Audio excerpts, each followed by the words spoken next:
Hey, I think we're live. Good morning, everybody. Good morning. I have got a cup of coffee. I'm here in the garage on a Sunday morning. Regina is here next to me. She's going to be moderating this morning on this live broadcast. We have not done a live feed here on TrailRecon in like over a year.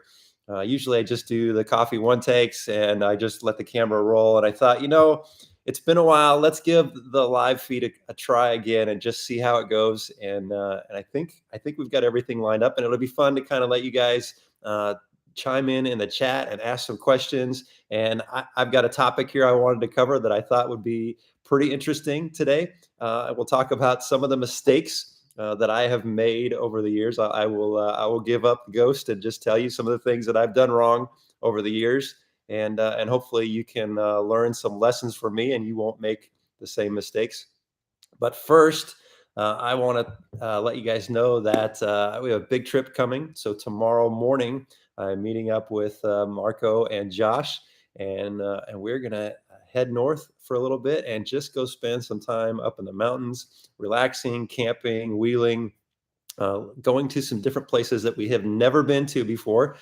And we're going to do that for just a few days, and then we're going to split off. And I'm going to actually keep going further north and do a little bit of a scouting run for a future trip that I've got. So I'm going to do a little bit of a solo camping and wheeling and exploring. And so that's kind of what I got going on here soon. I've been packing the Jeep all day yesterday. I think I got everything ready to go. And if you saw the last video, I still got to get the winch sorted. So after this live call, I will be ripping the front bumper and the winch off, and Warren had sent me the replacement parts for that, so I'm going to get that fixed. So that's kind of what's going on. Pretty exciting. I can't wait to get back out on the trail tomorrow. Okay, so the title of this live call is the biggest mistakes I've made off-road and overlanding over the years, and so I'm going to start with one that I've kind of gone back on and realized, man, I don't. What a big mistake that was. So we planned a big trip. This was about 6 or 7 years ago, and it was a 10-day trip. It was one of the first big trips I had ever taken with a group, and we were going to camp and wheel all the way through two different states. And the guys that I was going with, Marco was one, but I had known them all for quite a while, and I'd wheeled with them for a while. But when we planned this trip, it was supposed to be an overlanding trip, so we were going to camp and off road. And a couple of the guys decided right before we got ready to leave, one of the guys was like, "Well, I'm going to stay in hotels. I'm not going to camp." And a couple of the guys were like, "Well, we're going to bring our RVs, and so we'll just meet up on the trail." And so what ended up happening was on this trip, which was still amazing. Don't get me wrong, this trip was awesome, but the logistics was was a nightmare, because what happens was Marco and I would go, we go wheel, everybody would go wheel during the day, and then Marco and I would go look for a camp spot at night, and then the other guys would go, one would go to a hotel, the other guys would go hang out in their RV, and then we would kind of get scattered. And so there was no kind of hanging around the campfire, having a good discussion, reminiscing about the day. And then the next morning, Marco and I had to rush to break camp and go meet up with these guys, and we would go wheel again. And we did that over a week period. And it was just, it ended up being not the best way to do it. And so that was a big lesson learned for me is, and Marco and I talked about this a lot after that trip, is we're never going to do that again. If we're going to go, then everybody's either going to go, everybody's going to camp together along the way, or we're going to all, agree, hey, we're just going to go stay at a hotel at this location and then go hit the trail the next day. But splitting the group like that was, it just didn't work. It was a lesson learned from me. So that's number one. Okay, what we're going to do is banter back and forth a little bit. So that's lesson number one. Now, Regina, is there a good question that's come up? Not yet. Everyone's just saying good morning. Okay, well, good morning, everybody. If you have a question that you'd like to talk about, or something on your mind, throw it in the chat there. And as we are going along this list, we'll grab a question and we'll talk about it. Regina's over there moderating, so she'll keep an eye out for some good questions. Okay, lesson number two that I've learned off-roading is, don't let my friends talk me into doing a trail that's harder than I want to do. And so I was out on die trying. We were actually out on the Jeep Dirt and Drive event, and I was on. It was going to be about a week-long trip, so I was doing that event, and then I was going to go spend a few days in Moab, wheeling around there. And I had the JK at the time, and it had a rooftop tent on there, and I had all my gear. It was overweight, and which we'll talk about here soon. But we did this one trail during this one day on the event, and you arrive that morning, and they split us up into 5 different groups. There was about, I don't know, I want to say there's about 40 or 50 Jeeps on this Jeep Dirt and Drive event, and I opted to get into the hard group. I think there was an extreme group was the next up, and then there was 3 easy trails. I was like, I don't mind doing the hard trail. I think I'll be do it. Well, the hard trail group was there was too many vehicles, and so they were trying to get folks to either slide down to some of the easier trails or go do the extreme trail. There were only 3 vehicles in the extreme trail, and I was like, well, I still got a long ways to go. I don't want to break my Jeep. Let me just go slide into one of the easier ones. And my friends were talking to me like, Brad, oh, let's go do die trying. Let's go do this extreme trail. And I didn't really know what I was getting into, but I knew that I didn't want to break my Jeep on this trip. And die trying is only 1.6 miles of trail. And it is absolutely the hardest trail I've ever done in my entire life. And I agreed. I let them talk me into it. After saying no about 3 times, I succumbed to peer pressure, and I got in the extreme line, and we went and did die trying, which took us 6 hours to go 1.6 miles. I think I pulled winch 3 times on there. I banged my Jeep up. It was really, really hard on my Jeep, and I showed that in a video that I did a while back. But what wasn't in the video was on the drive home. I realized that I had broken both rear shock remote reservoirs, so there was no fluid left in the back of the shocks, and I had cracked one of the upper control arm brackets, and just the underside of my Jeep just looked like somebody had just mashed it with a sledgehammer. It was too extreme for what I was set up to do. I mean, again, I was kind of on an overlanding trip. And I had a rooftop tent and all my gear, and doing a trail like that when you are fully loaded it's just not responsible, honestly. And so, it was probably a fun video to watch, because here's this knucklehead with a rooftop tent and all this stuff going through this trail. But I succumbed to peer pressure, and I think that's a hard lesson for me: is don't do that. Don't let your friends talk you into doing something that you're not prepared to do, you're not comfortable with doing. If your driving skills aren't up for it, if your vehicle's not up for it, don't let them talk you into it. It's a fun memory to kind of look back on and laugh, but in hindsight, I wouldn't do it again. That was a great trail. You need to have the right vehicle for it. So, okay, so that was lesson number 2. We got any questions? Oh yeah, we've got a lot of questions. We got a lot of questions. So all we're right. going to do our best to get to all of them. Okay. So the first question is, let's see, worst mistake you made in Baja? Oh, well, we're going to get to that. Okay. We're going to get to that. That's actually one right here. Okay, so that was from Island Styling. So from Dirt Noob, do you have your power tank system, and do you plan on installing it in the 392? Okay, so that's a good question. So I've been getting a lot of questions about the power tank and the CO2, and I love having CO2. It allows you to fill up your tires super fast, especially the 39s on the JK. The challenge with CO2 for me right here in California is, one, if I want to go fill up my tank now, I have to drive about 20 minutes away to go drop off the tank. And then I have to leave it for 24 hours because there's some kind of EPA regulation where you can't just have your tank filled up same day. They have to do all these batch fillings of tanks. And so I have to go drop it off 24 hours and then go pick it up later.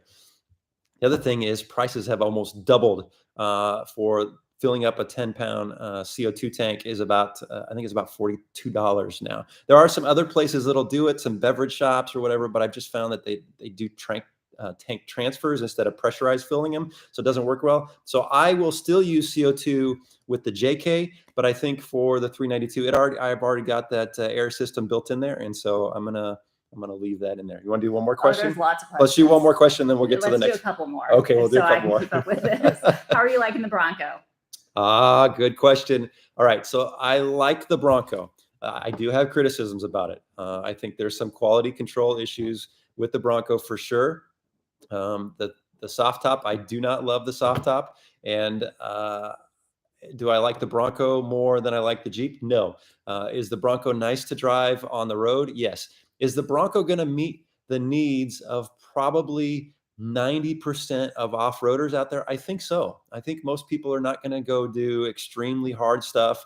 They're going to, do moderate trails, easy trails, and I think the Bronco is going to fit the bill for that. I'm excited to see what happens with future manufacturers and modifications that are available for the Bronco. So I like the Bronco. I'm gonna do some more work with it. We've kept it pretty stock, but now I'm gonna start looking in a little more seriously at lifting it and building it out a little bit. So there you go. Okay. So that answers the Bronco or Jeep question. One more. Big Bear Pass. Would you ever attempt it with a Ram ProMaster? No.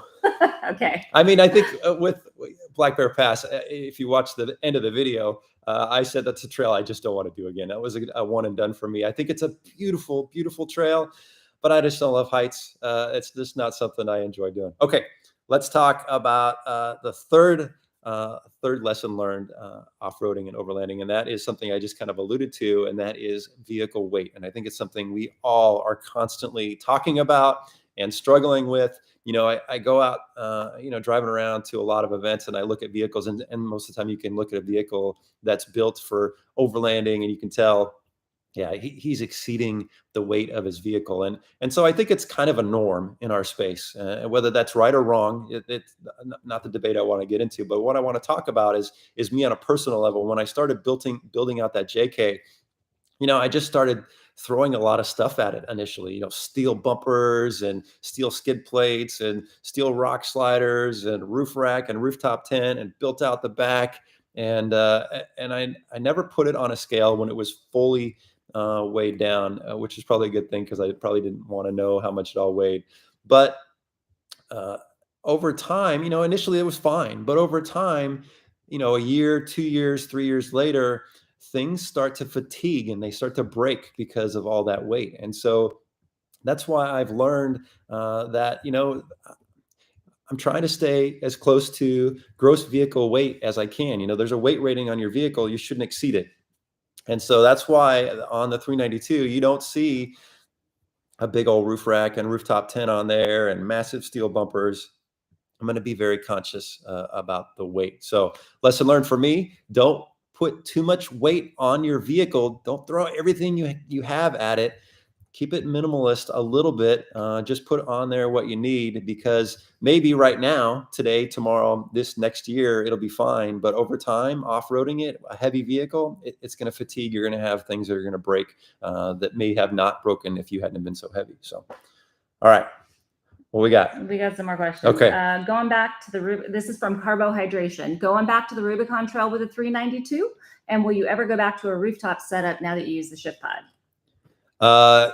Yes and yes. Definitely going to go back to the Rubicon Trail. I'm excited to do that. Will I take the 392? Well, I want to go take the JK through there first before I take the 392, because the very first time I did the Rubicon Trail was in the JK, and I was on 35-inch tires. And I remember how much fun that was. I remember how much I worked through there, and I'd like to go take the JK through again just to see what the difference is. But yeah, I definitely once I get some skid plates on the 392, then yeah, I'll definitely take that to the Rubicon. And then the second part of the question was, will I put a rooftop tent on top? I don't know that I'm going to put a rooftop tent on top of the 392.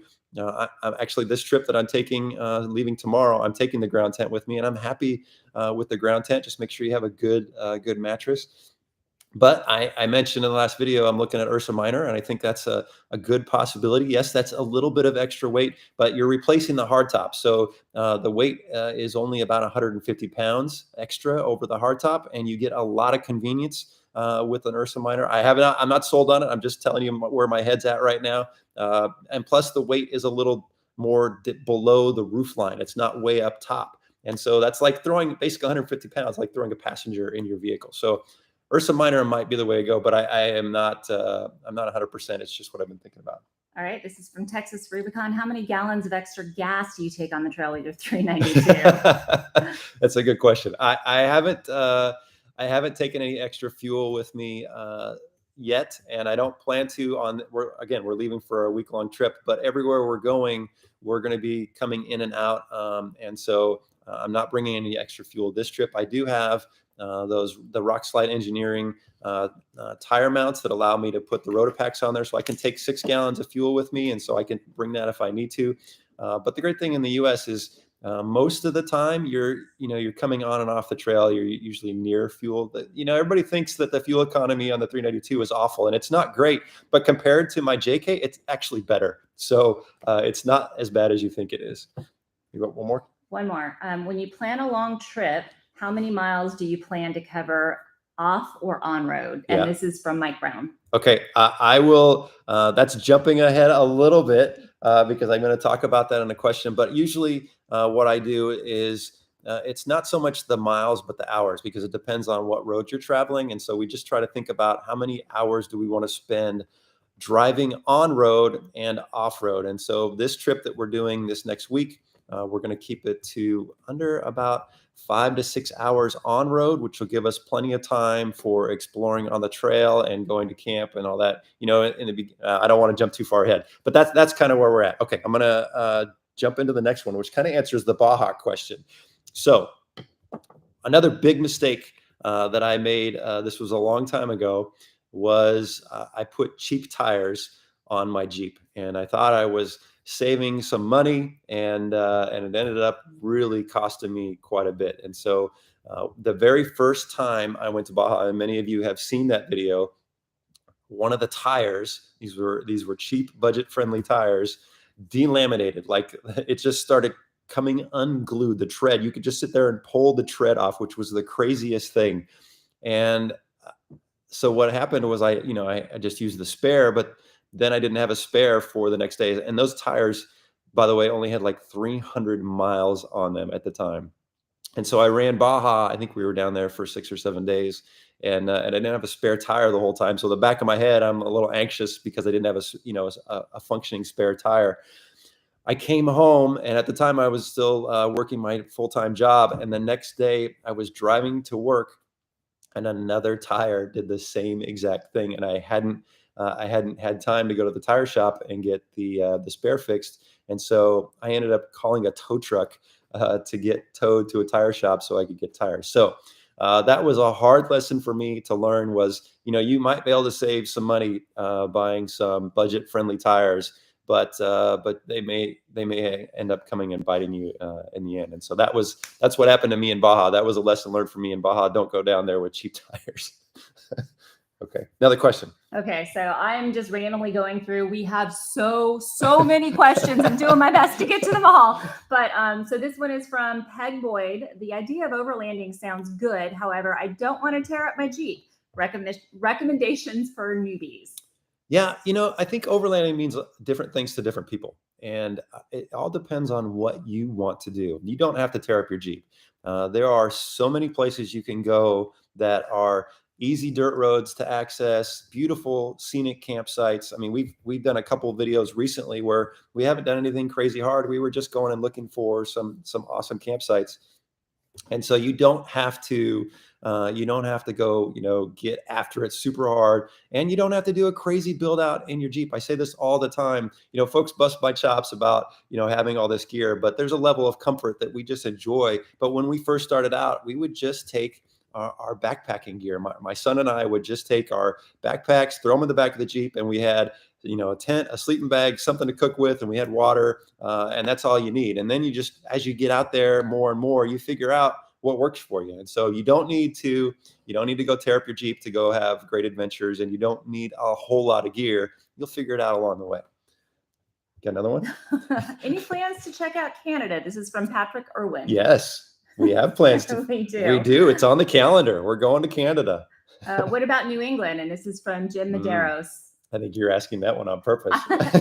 Maybe. So yes, we are going to go to. We're going to the East Coast this year for Overland Expo East. I don't know that we'll make it up to New England then. We might be able to factor that in. we'll figure it out. But we are going to New England because she wants to go. Yes. She wants to go explore up there. You know, I actually did some work when I was a contractor for the Navy up in Maine, and it was just such a beautiful place. And I had the chance to meet up while I was out there. I didn't have my Jeep with me. I flying in for work. But the Maine Jeep Club, a great group of folks, invited me out and were telling me about the places that they go explore. And so I think we definitely want to go up to New England. We do. Okay, quick question from Ricardo Dominguez.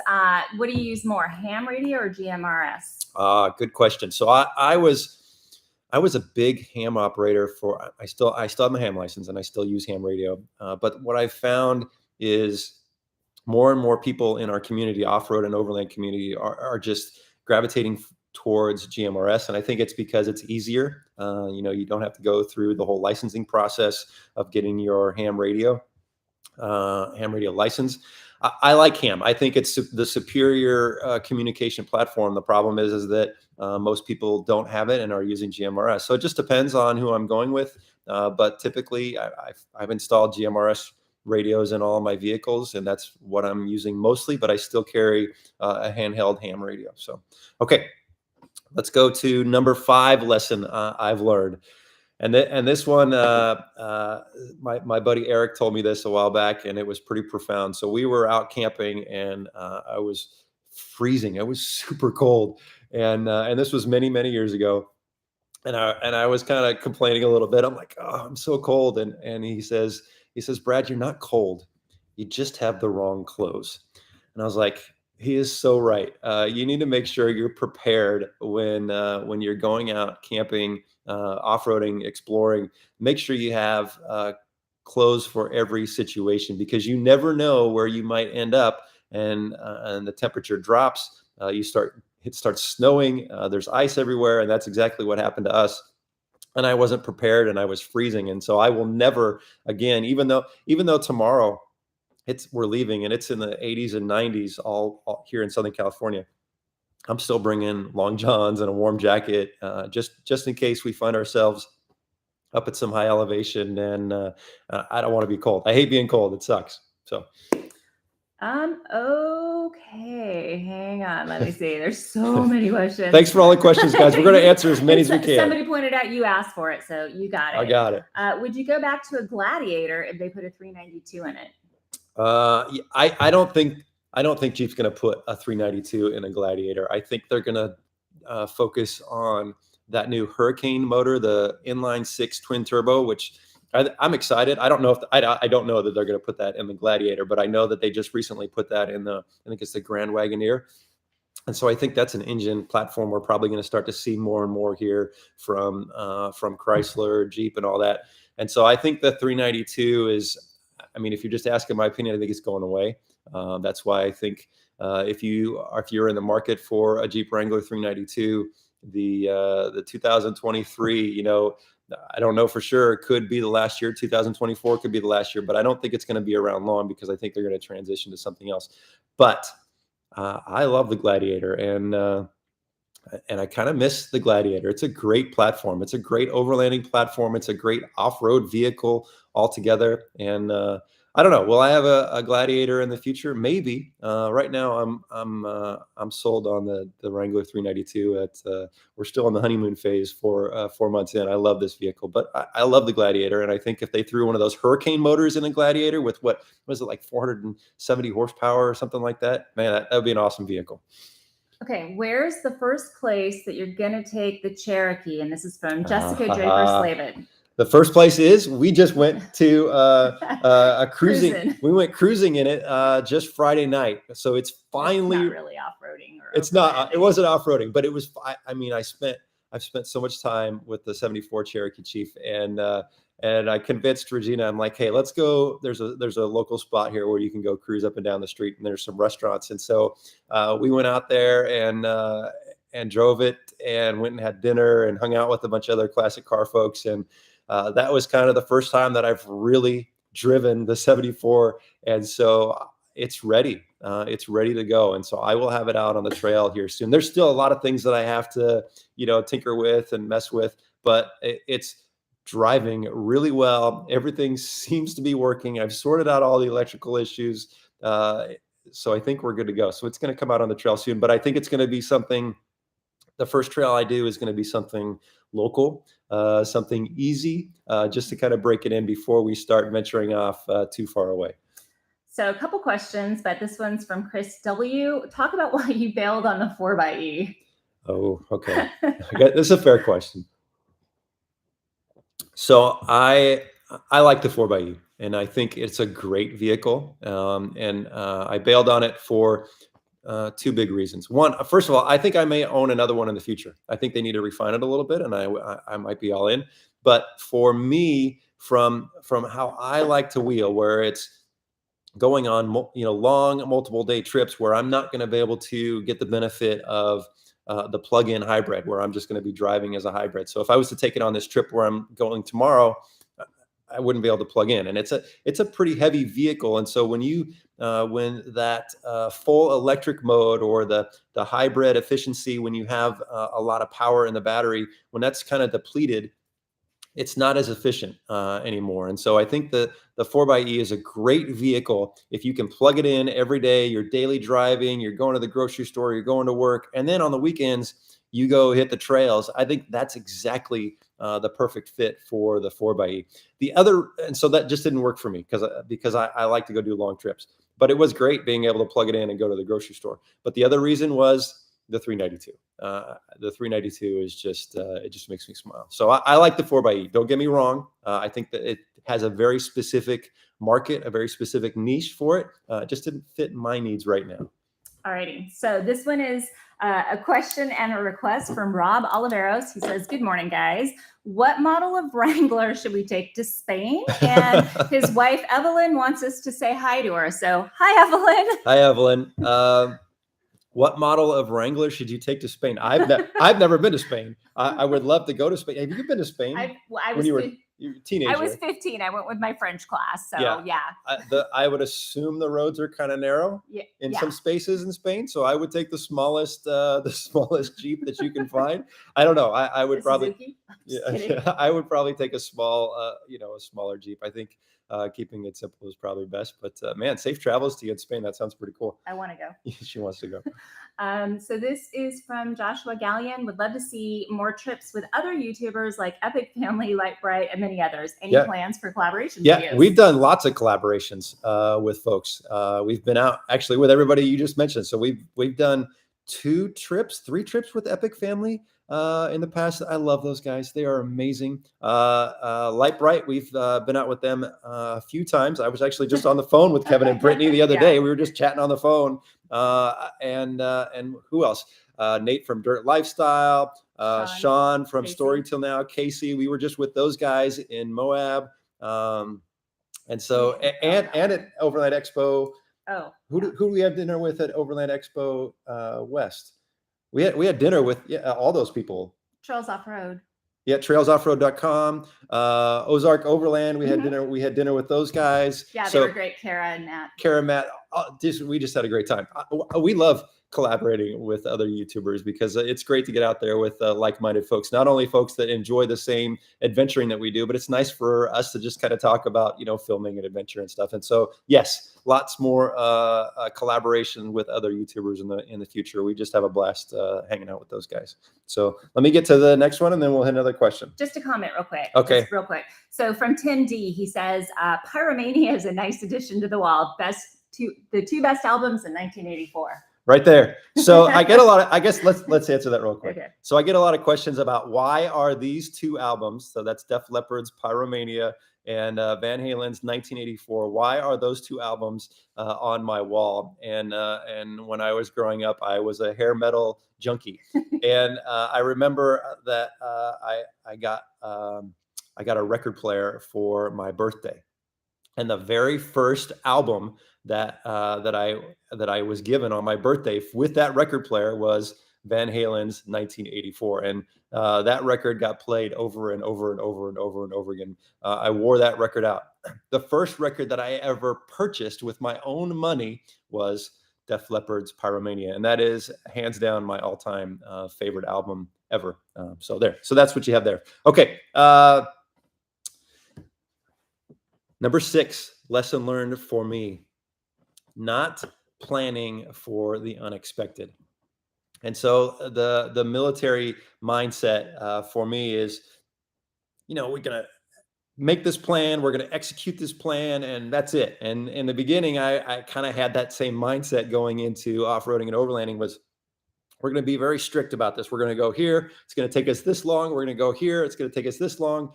And I quickly realized that that's the wrong approach to take when you are off-roading and overlanding. You need to, one, be flexible, because you need to expect the unexpected is going to happen. I mean, in the military, where that happens as well.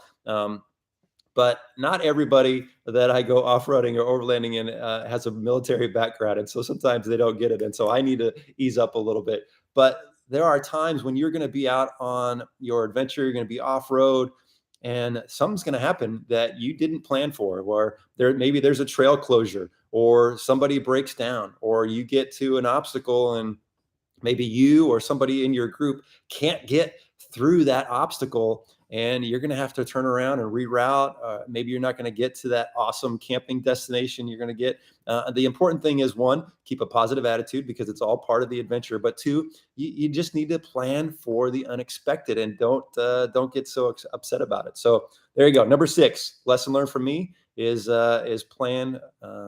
Is plan for the unexpected. All right, let's come more questions. So this is from Simon Patchy. Hey, Brad, how many miles are on the JK? Any problems? If so, what? I have an RHD JK here in Australia, and I'm thinking of upgrading to a JL. Yeah. So I have just about 130,000, maybe 129,000 miles on the JK. And the only engine problem I have ever had with the JK was the oil cooler leak, which is a common problem on JKs, is the oil cooler leaks. It actually did it twice. One, I was in Moab and it started leaking oil. I'm like, what the heck is going on? Why is it leaking oil? And come to find out, it was the oil cooler. And then we got that fixed. And then about 4 months later, the same thing. And I think it just maybe wasn't fixed properly the first time. But otherwise, I haven't had any driveline issues, any engine issues. The things that have broken on the JK have been, resulted from wheeling it kind of too hard. So control arm brackets, track bar brackets, those kind of things, pretty typical. There's a lot of things you can read on the forums that are problems with the JK. I haven't had a lot of issues. It's actually been a very reliable vehicle. I know that doesn't make sense. Jeep and reliability don't usually go together, but it's been a great vehicle. I mean, if you look at the places I've been, how hard I've wheeled that thing, it's served me really well, and it'll still serve me well in the future. I've got some plans to do some trips with it here soon. Another question? Yes. Hang on a second. I had a really good one, and I just need to scroll back and find it, because holy cow. So it was about Gaia G. Oh, okay. Here, I'll take this one. Andy, whoa, I'm going to slaughter your last name. I apologize. Andy Wojnicki. I have a camping stove. I'm wondering if a tailgate table is safe to cook on. Yes. We do it all the time. I do it all the time. I've been cooking on a tailgate table for a long time. I mean, be mindful of your surroundings and whatnot, but hasn't been an issue at all. Yeah, we love our tailgate table. I think I've said it before, I think it's an upgrade that every JK should get, because I use it not just for cooking, but if I'm doing some work on something, I'll throw a tool bag up there, making coffee, just hanging out, having lunch. We use our tailgate table all the time. Alrighty, so from James C. Oh, he's from Temecula. He's a neighbor. My question is, what type of recovery shackles do you use for winching operations? I've transitioned from hard D-ring shackles to soft shackles, so I'm only using soft shackles anymore. Okay, I found the question. Okay. Tyler Mitten asks, what's your tips for using Gaia GPS, the overlays that you use for trails, etc.? Yeah, that's a long answer. We probably should. We've been talking about doing a video about Gaia, and I think we will. The thing with Gaia is I'm a user and I love it. But I am not an expert. I'm a user that uses it a lot. The overlays that I use quite a bit, I don't know if you saw, but they have that new Overland map, which I really like, because there's a lot more trails located on that. And so I've started using that. Actually use that a lot for planning the trip that we're leaving on tomorrow. I use the a lot of the roads. I like the history ones. There's some old history maps on there, so you can figure out kind of like like some mines and old ghost towns in certain areas. And then the one that I used just recently, which required us to completely divert where we were going to go, is they have a forest fire overlay, which allows you to see active forest fires. And so we were actually gonna, I'll just give up the ghost here. We were gonna go to New Mexico, which we're not gonna do, up to the Gila Bend National Forest and work our way up north through there. But there's massive forest fires up there, and I was able to see that on Gaia. And some of the camping spots that we were gonna camp at were dead center in some of the areas that were forest fires. So I think the whole Gaia conversation, we could probably do an entire video about it. It's a great tool. It's not one that I am a pro at. I'm just a user that does it well, I think. So one more question, then I'll get to the next one. Sure. This one's from OffRoad Adventures, and it says, "What mods has Regina said no to on her Jeep?" Oh, what have I said no to? You said no to 37s. Yeah, I did. No to 37s. What else did you say no to? I don't remember. I don't think you've said no to a whole lot. No, because I think I was very cautious about approaching you with stuff. But although I'm saying no to something now that you've done it, because I can't move my seat anymore. Oh, okay. So all right. So I put a GMRS radio in her Jeep, and I mounted it on the passenger side of the center console, the same place that I have it on the 392. And you can only slide the passenger seat so far forward before it hits that radio. And she, because it's a 2-door, getting in the back seat, you need to be able to slide that front seat all the way forward to be able to get back there. And so I have to relocate her radio. So there you go. Okay, let me get to number 7. Speaking of Regina, so lesson learned for me off-roading and overlanding this is number 7. Thinking Regina should camp and wheel the same way that I like to.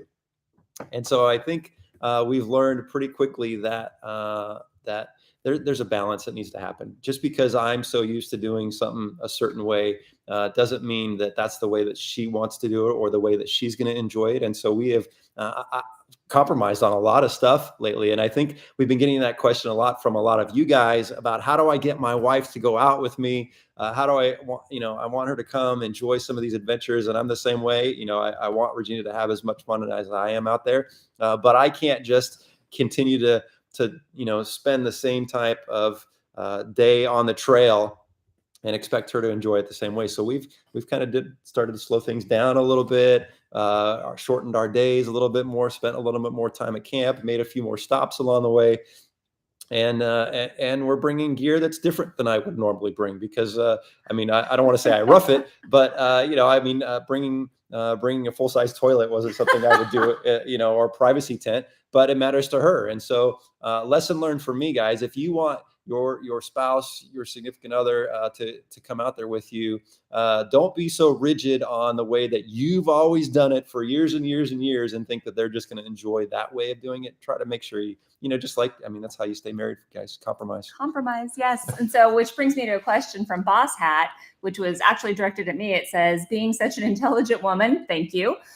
Do you sometimes find it frustrating to play a secondary role and to be relegated to the classical female activities during an outing? Ooh, I'm going to let you out. I'm going to stay away from that question. Come on in. So first of all, I don't feel like I'm a secondary role. So Brad started this whole thing when I was still working. Here, let me squeeze in. When I was still working full time. So this was totally his thing. So, and he is definitely the vehicle expert. I call things on the Jeep thingamajiggies or whatchamacallit. So I'm definitely, that's his lane. That's his area of expertise. And as far as classical female roles, I cook because I like to cook, but he does dishes. So, we've always divided things up evenly. I help with camp setup and breakdown too, as I think we showed in our last video. So I'm perfectly capable, but as Brad said, we bring different things for me.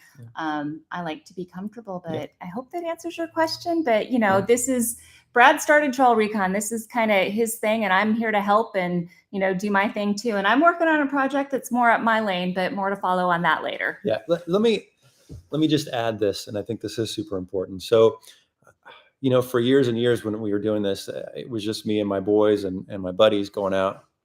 and I would come home and I would tell Regina about where we were at and what we were doing and sharing the story. And I realized, man, it just sucks because it's a memory that I have that she doesn't share with me. She's just hearing it secondhand.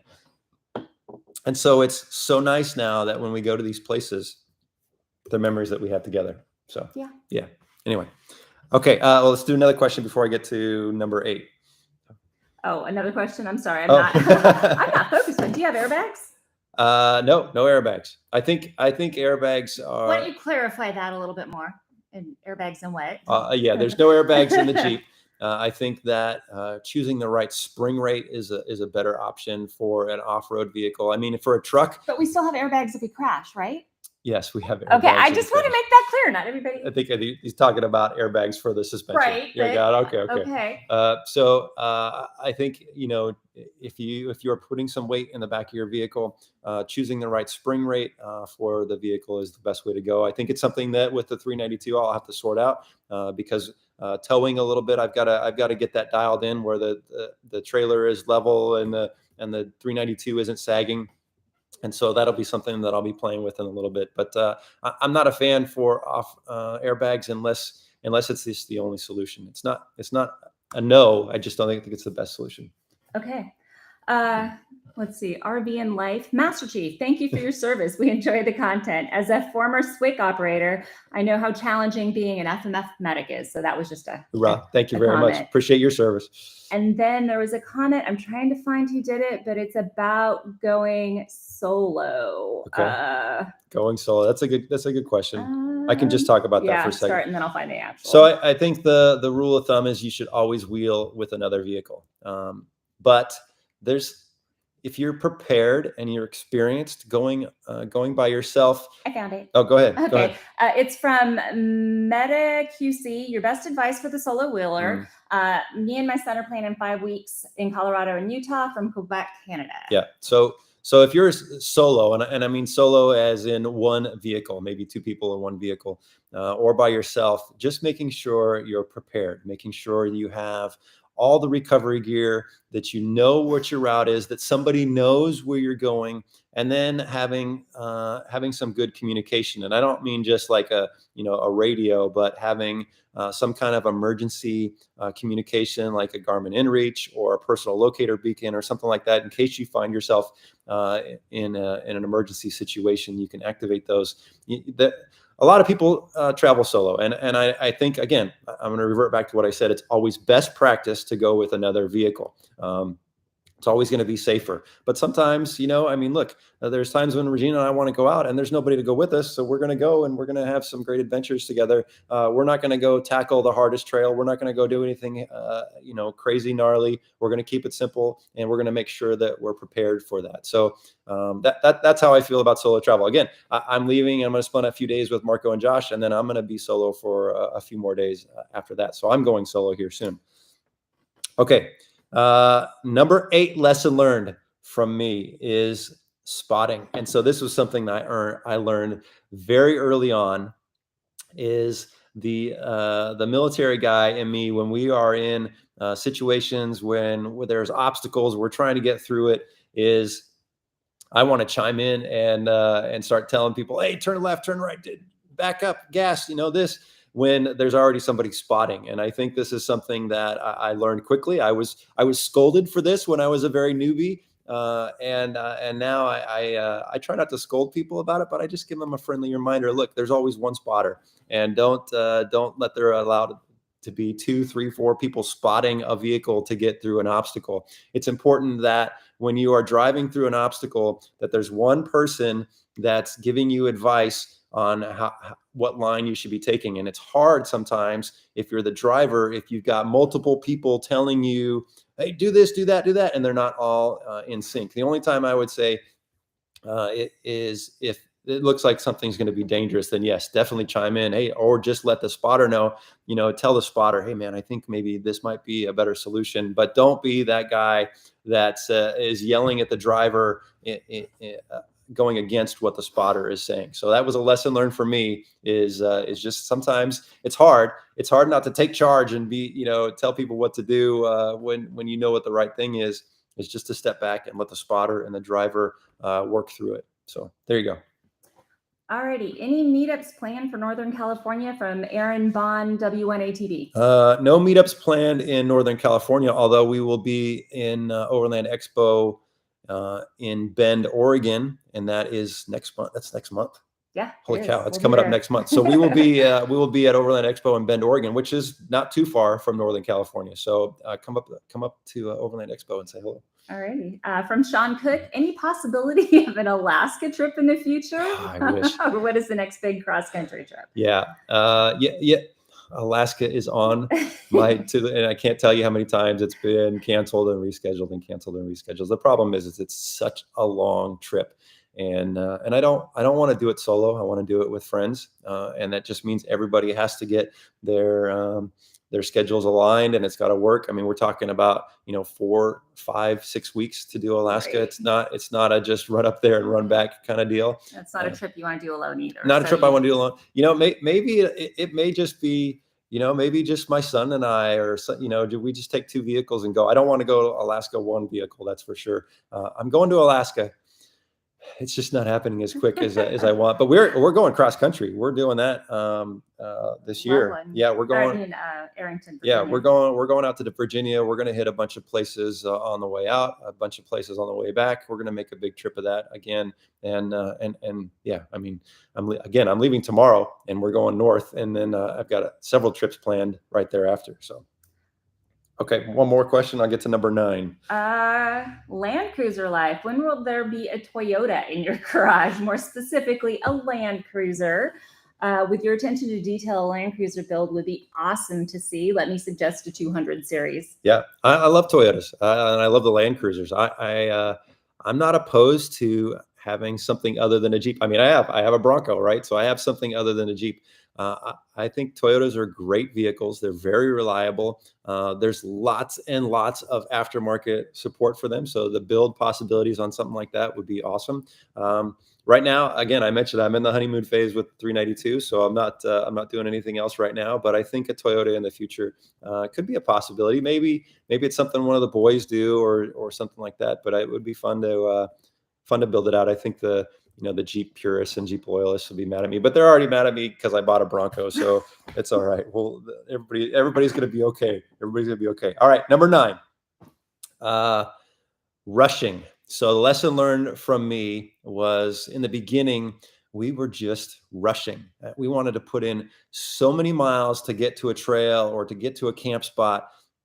And so we would drive 10, 12 hours and then get to camp really late at night. And it was already dark, get up early the next morning, and then drive again hard to get to the next place. And we did that for a while and realized that's not the way you want to do that.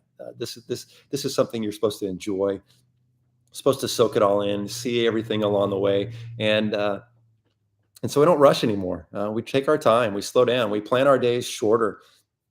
And even this trip that I'm going to do this next week is going to be in little segments. I mean, I could drive, 12 hours to get to one spot and then another 12 hours to get to the next. But instead of doing it in 2 days, I'm going to do it in 4 days, and I'm going to enjoy it a little bit more. And so as you're planning your trips, whether it's to go hit a trail, to go, to Moab or wherever you're going to go, don't rush. Learn from me, and she won't let me do it anymore either, because she's not interested in spending 12 hours in a vehicle and getting to camp late at night. No, so that's not fun.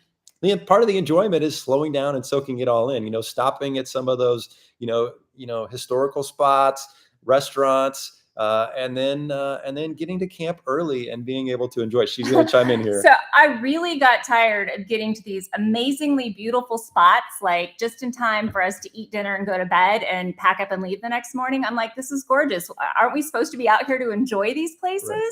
And so I kind of put my foot down and said, we need to kind of like chill. Yeah. So that's where we're at in life right now. And it's nice. It's nice to be able to just slow down and soak it all in and not feel rushed. So guys, girls, listen to your partners.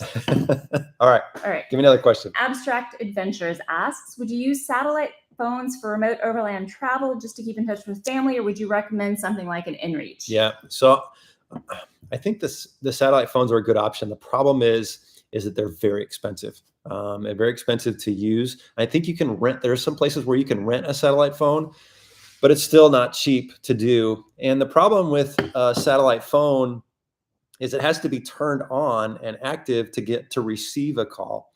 And so I like the Garmin InReach.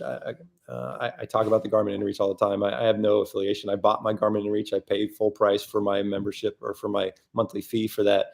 But it allows Regina to text me whenever she wants. I can text her whenever I want, and it's a great setup. And it has the SOS feature. So I think if it's in the budget, a satellite phone is a good option to have, to carry with you, and it's nice. It's a nice safety feature. Or if you're doing work or you've got something going on with the family and you want to make sure you're actually having conversations with them, it's a good option. But for me, for Regina, I think the Garmin InReach and just being able to text when I'm away is what we're using. That's what I'm going to use this next week to keep in touch with her. So. Yep. Okay, so Joe Schmo asks, some of the best trips are the ones that aren't planned. Do you ever do any like that? Just head out and see what the trail provides. Yes, all the time, actually. And you guys got to remember that we film a lot of videos, but there's a lot of videos. There's a lot of trails that we do that I don't film. Sometimes we're out just enjoying it and taking pictures. Sometimes it's just for us, just for our family, just for our friends, because filming on the trail is a lot of work, and you don't always, you enjoy it, but there's a lot of stop and goes. Sometimes we just want to go and not stop to film. But yes, I think some of the best adventures are the ones where maybe you have a starting point, but then where are you going to go from there? You just head down a trail and take a right and take a left and just see where it goes. And I love doing that because sometimes you find some of the most amazing camp spots, some amazing trails just by doing that very thing. And so I encourage you to, have a plan, know where you're at least going to go and where you want to end up, but maybe in between, just do some exploring. Sometimes you're going to go down a dirt road and up a trail and it's going to come to an end and you got to turn around and go back. But at least you went down there to see what was there, and it could have been something amazing. And so sometimes those are some of the best adventures. I love this question. Okay, Sarah Dowell asks, will I be laughed off the trail if I show up in my Jeep JKU with floral print seat covers? LOL. I've loved watching TrailRecon over the years, but when Regina joined, I've loved it even more. Thank you. Absolutely not, man. I think it's a great thing about the Jeep is you can personalize it the way you want. Any vehicle, but let's be honest, the Jeep is very well known for people personalizing the Jeep, and I love seeing so many different variations. We go to off-road events all the time. We go to San Diego Jeep Club and Temecula Club, local stuffs here, and you'll just see, you'll see 50 Jeeps in a line, and not a single one it looks the same because everybody personalizes it the way that they want. And so I encourage you, if you like floral print seats, do it. I think that's awesome. And that's just happy. Why would anybody laugh at you for something beautiful and happy? Absolutely. So I say go for it. I personally am trying to talk Brad into finding yellow and black plaid seats for my Jeep because I saw something when we were at Moab for Easter Jeep Safari that Jeep had done to one of their concept Jeeps, and it was totally cool. So I don't think anyone would laugh at anything like that. No, so for sure. Okay. One more question, and then I'm going to get to number 10, my last lesson learned. We still have lots of questions. Okay. I still like coffee, so we're good. Yeah. Well, no, go ahead, and then we'll get to questions. All right. Well, speaking of coffee, you guys know that I'm an addict. Let's just be honest. I'm a coffee addict. There was one trip that I was on, and I forgot coffee, and we were going to be on the trail for 3 nights, and I forgot coffee, and so I was like a little poor boy walking around. Can I get some coffee? Can I get some coffee from my buddies? And it sucked because everybody's so used to, Brad being the barista at camp that I didn't have coffee. And thankfully my friends had coffee. But look, if you are a coffee drinker, if you got to have that cup of coffee to wake you up in the morning, to get you going, man, make sure that that's part of your checklist. And I'm going to give a little shout out, a little plug. If you have not tried the TrailRecon coffee, head over to trailrecon.com. This is a dark roast with a hint of maple bourbon. This is not just some coffee that we just white labeled. I actually worked with the guys over at Got Your Six, and it was a really fun process to come up with that coffee. sent me out a bunch of different roasts after I told them what I wanted. We got to sample all these different roasts of coffee before we chose the one we want. And so I love this coffee. I'm very proud of it. I've heard from so many of you that love it. And so if you haven't tried the TrailRecon coffee, head over to trailrecon.com. So there's my plug for this video. So, okay. All right, more questions. Okay, so I'm going to try and go back and see what I missed. So Louis Gutierrez asked, would you ever be open to an overlanding trip in Europe? Yes, we would. Yeah, I think it would be awesome. We're going to figure out the logistics. I think it would be cool. Probably maybe we could rent a vehicle or something, because shipping a vehicle over there would be a handful. But man, it would be. I know Regina and I would love to do something like that for sure. It's about how much time would we spend there? Oh, as much as we wanted. Yeah.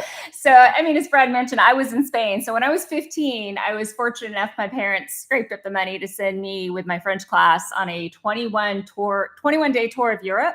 It was fast. I was 15. I probably didn't appreciate the culture as much as I could have. So I want to go back and do it all over again and eat something other than a beer and a Big Mac and McDonald's for lunch every day. So yeah. So definitely future. And interesting, at Overland Expo, was talking to Justin from Patriot Campers. Yes. We got an invitation to go to Australia. So yep. Go to Australia. And there was a question in there, so you'd answer that one about going to Australia. Yeah, definitely want to go to Australia, and we already have an open invite, so we might go do that. Okay, so this is from Mike and Shelley's Overlanding. Love all the content that you guys have put out. Do you plan on another trip to the More Expo and SMORR? I don't know what that S'more, is. yeah. So More yeah. Sounds like treats, but anytime soon.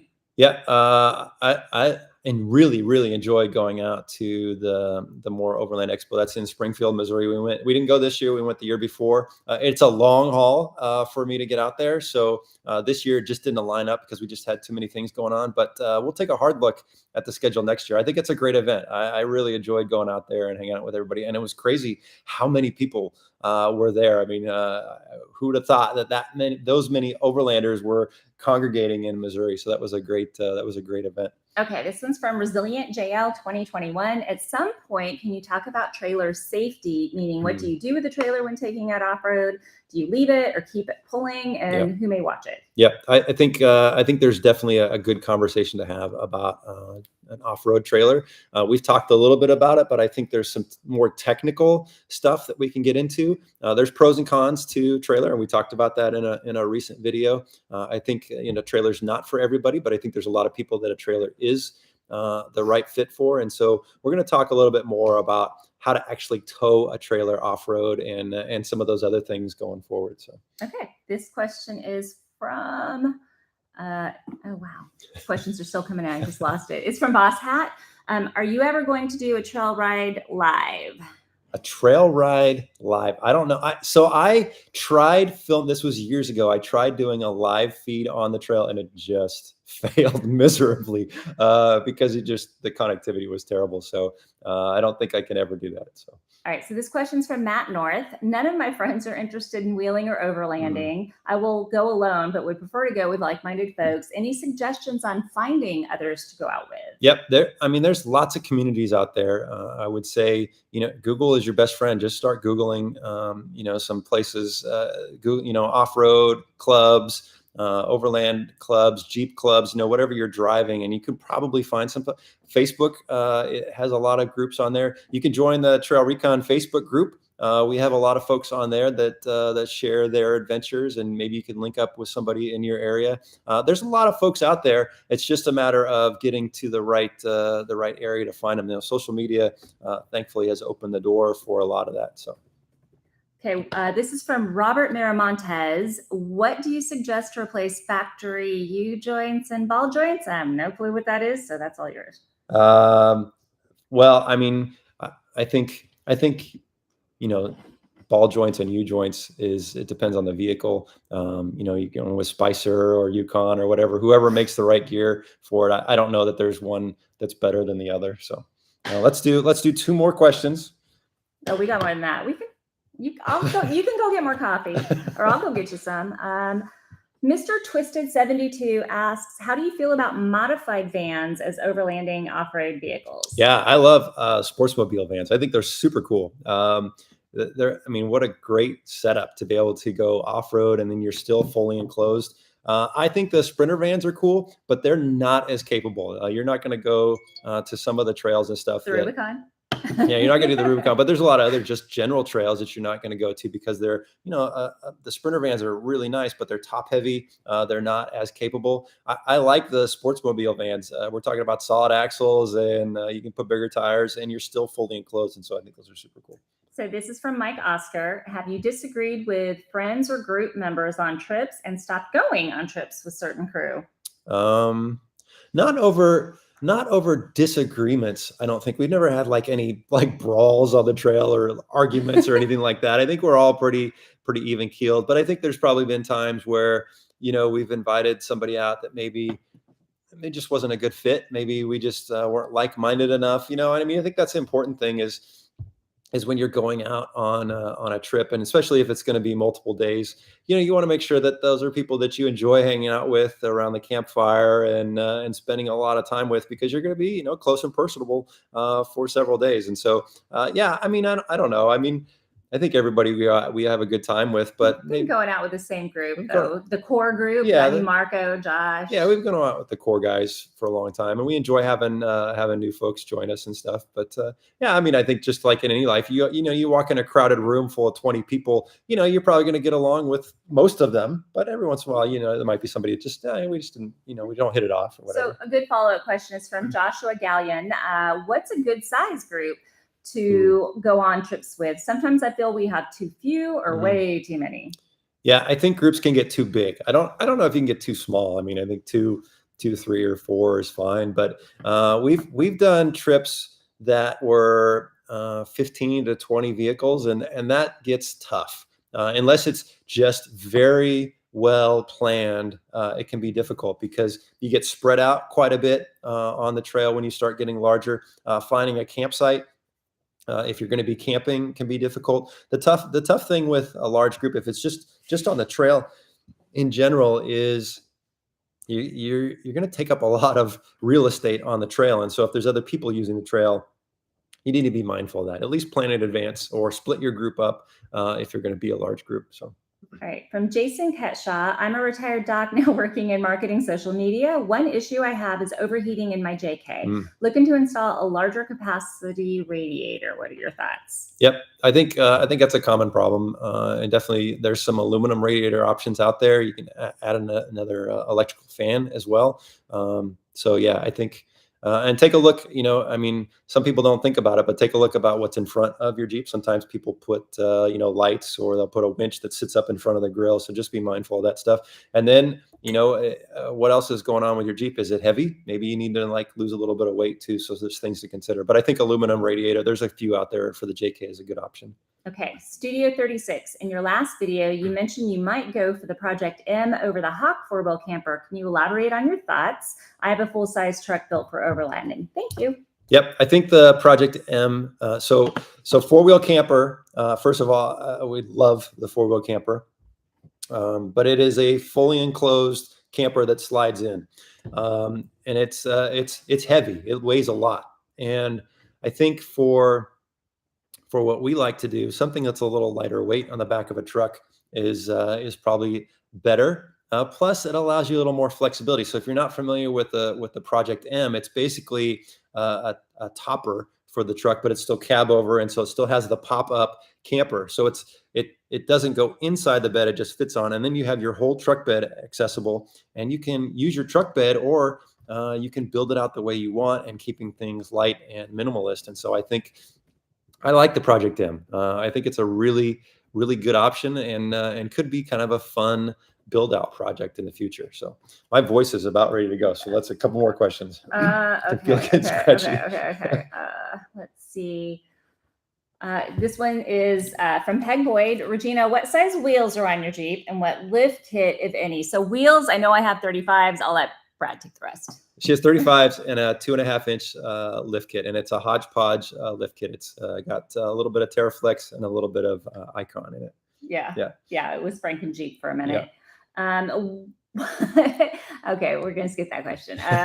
When are you guys coming to Baja? We're talking about doing another Baja trip this fall. So probably before the end of the year, we'll be back down there. Okay. Oh my gosh, there's so many great questions.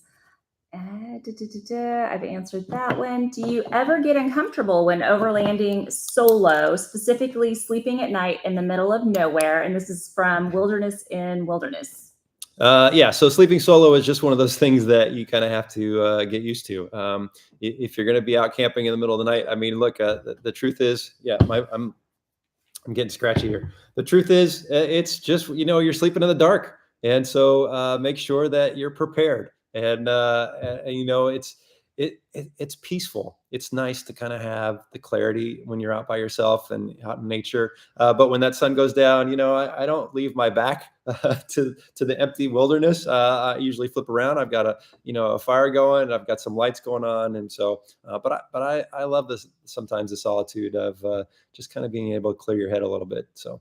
Okay, this is from Shaolin Nomad. What's the best roof rack to mount a tent? I don't know if there is a best roof rack. I've said it before. The Rhino rack worked well for me. I think Front Runner makes a good roof rack. I think AEV makes a good rack. Gobi makes a good roof rack. They're all good roof racks. You just have to figure out which one fits your budget and fits what you want to do. So I would just say don't cheap out on a roof rack. Make sure that it's got good solid mounts on there. You don't want a roof rack to fail, and so buying something cheap could kind of come back and bite you later on. Okay, this is from Taga. Any wildlife encounters at night? Coyote pack encounters? No coyote. We haven't any coyote encounters. We hear them all the time, but we never had them come into camp or anything. Okay, we did see a fox run through one night when we were at Nacateo. Yeah. We saw a fox that was super cool out in the desert. That was the first time ever that I had seen a fox out in the desert. It was super cool. Okay, so I just saw a good one, and chances there will be a 392 Gladiator. Yeah, so we talked about that at the beginning. I don't think there's going to be a 392 Gladiator. Okay, one more, hon. One more. Okay. We're going for over an hour here. I'm trying. Okay, let me go back and see if there's anything that I missed. I got that one.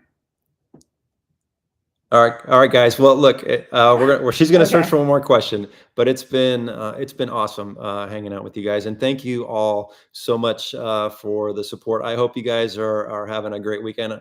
Hopefully many of you are getting out today and gonna go explore somewhere or have some great adventures. But we got one more last question. One more, and I'm probably gonna mispronounce the last name, but it's from Henry Turgatayan. Hey, Brad, is the gearing that comes with the Extreme Recon working well with the 37? Yes. So the 392 with the Extreme Recon comes with 456 gears, and it is working very, very well with the 37s. I don't think that I'm going to re-gear. You could go to 488s and get a little bit of that power back that I lost with the 37s, but it doesn't need it. It cruises down the freeway in 8th gear, climbs up the hills in 8th gear. It's perfectly. This is a quick question. One more. Bronco, does the shift pod fit in the Bronco size wise? And a couple yes. people asked that. Yeah, the Bronco does fit from door to door. The Bronco does fit. The shift pod does fit from door to door in the Bronco, just like it does in the Jeep. So that works out well. All right, guys. Look, Regina and I have had a blast hanging out with you all. I hope you all are having a great weekend. Get out there and have some great adventures, and we will see you in the next video. Take care, everybody.